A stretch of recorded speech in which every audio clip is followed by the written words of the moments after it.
game plan because it is my firm belief that they are inextricably intertwined. Let's start with the first key component, which is the new management team. One of the things that I seek to do when I take over a business is to spend the time necessary up front to get to know the top 106 managers, to understand how good they are, to understand how they think, their attitude, their approach to the business, and their thinking. At the end of the day, 60% of them remained, and many of those people are in enhanced roles within our organization and incentivized with options. The balance 40% are gone, and we have brought in people who I have personally worked with at Procter & Gamble and Scott Paper, people who know how to make money, people who have core competencies in the areas of consumer marketing and know how to drive and improve a business. Those people are in place, and they are already gratifyingly working synergistically with the best of the best veterans, and you'll see what they have been doing. The next area I mentioned is structural cost improvements. That is a core area and one which we have a pretty comprehensive and exciting program for improvement. The third key area is what I call product and pricing architecture. As I have been in the consumer marketing end of the business for many decades, I have learned that there is great power from a top-line growth standpoint and also from a margin standpoint in cleverly architecting the product and pricing points such that you can maximize the business potential. Let me use a metaphorical analogy to a different brand in a different category just to see if I can't bring it to life. BMW, a car brand. BMW has an 850i at over $100,000 and a 318i at $20,000 and everything in between. As a result of that, BMW has been able to accomplish several good things, I believe. First of all, by having that breadth of product lineup, it has been able to broaden its consumer appeal. So demographically, it will have more sales by hitting a series of price points that are affordable to a larger group of people than if they just had one end or the other. Secondly, by having the 850i or the 750i, the top end, they set the image for the business. And in setting the image, they establish the thought of consummate luxury, the thought of exquisiteness, the thought of performance, which then cascades down the brand and establishes within each component of the brand a level of differentiated added value that heretofore would not have existed. Now, going beyond that, it also earns disproportionate margins at the top end as a result of those products having price points and the like that earn and generate those. So you've sweetened the mix of the brand, you've broadened out and accelerated the top line growth, and you've brand differentiated and enhanced image as a result of doing the program. So you win, win, and win. We think, based on searching and reapplying the excellent work that Luke's done in Europe in this regard, we can globalize that concept on Samsonite. Now, moving on to the obvious area of top-line growth, we think we have a comprehensive and cohesive program that starts with the due diligence of where the opportunities lie within our business and where we have the diamonds that we can then globalize and take and drive business growth. Finally, in the area of improving balance sheet, many of you have already been able to read a lot of the materials and already recognize the great improvements that Tom Sandler and his management team from a financial standpoint has been doing in leading this area, and I think that the story only gets better. Net, ladies and gentlemen, I think this is an opportunity to achieve exceptional earnings potential and take a good company and in a very short time make it truly great.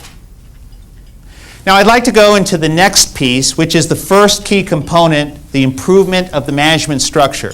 We already talked about the concept of the best veterans and strong consumer marketers that we have brought in. What is gratifying is they immediately attack the most important key area, and that's the area of streamlining the organization. Let me see if I can't illustrate that. This is old Samsonite, and I'm going to define old Samsonite in terms of about 4 months. As you can see here, you have Samsonite, Lark, and American Tourister, each having their own research and development, design, marketing, sales, and distribution. And the same occurred in Canada, and the same occurred down in Mexico, and in 2 different places in Europe, and on the Far East. So as a result, you had multiple profit centers with each being their own loose confederation of states with all the redundancies that are attended to that kind of business, which slows down your cycle time, doesn't cause you to search and reapply with great success, and as a result, hampers your economic and effectiveness capabilities. Now, we've transitioned to the new Samsonite, which from a standpoint of technology requires dividing out hard side and soft side because the idiosyncratic nature of the technologies are different. However, from a marketing, a sales, a distribution standpoint, those are all cohesive and drive one company set of brands, prototypical category management, if you will.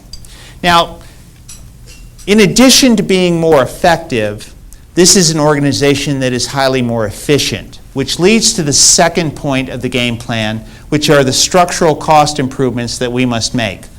Let's talk about the first, streamlining the organization.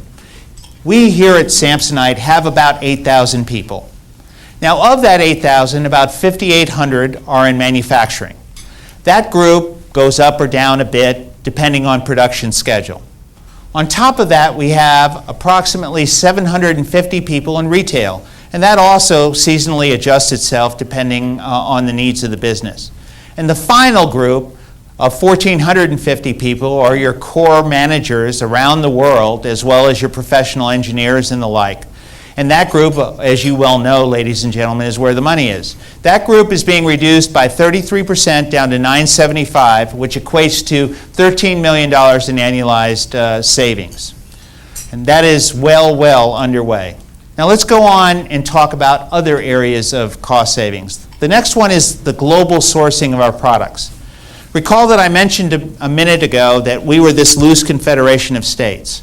So let's say for the moment that Tom Sandler over there was running Mexico, and I was running Canada, and John Murtaugh over here is running the United States. And all three of us, for the same product, go to supplier one.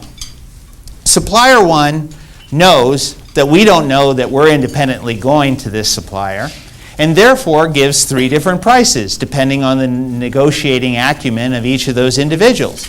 And by definition, one of those prices is better than the other two. Beyond that, we could take it one step further. If we had consolidated our orders so that we could reduce the total system costs of that operation by eliminating the startups and shutdowns of different products, we could further take down the cost of the whole venture, and thereby use our leverage and use the taking out of total system costs to achieve a much lower cost and thereby economically advantage ourselves. In effect, it is using the structural competitive advantage of being big and leveraging it. Now, the global sourcing area also had another key component that we were able to harvest. And that is, we realized as we put all our tickets together, much to our chagrin, over a third of our sourcing was done in the highest cost market of Taiwan. While at the same time, a little less than 2/3 of the business was being done very cost effectively, 10% more cost effectively, I might add, in the Philippines, Thailand, Vietnam, Dominican Republic, etc. So as a result, we have an enormous opportunity here to pick up the low-lying fruit of 10% savings by just directing our sourcing to lower-cost markets. I'd like to now move to the next point of our cost savings improvements, and that's product and component standardization. One of the things you always try to do when you take over a business is to look at the working capital and the work in progress portion of the working capital so you can get a sense for the componentry that's attendant to the business and how complex we have wittingly or unwittingly made the making of the product. One of the conclusions we came to, as you may have detected in the video, was that to our chagrin, somewhere upwards of 37 different wheel systems or 37 different handle systems and close to 100 different zipper systems were embedded within the global manufacture of our product.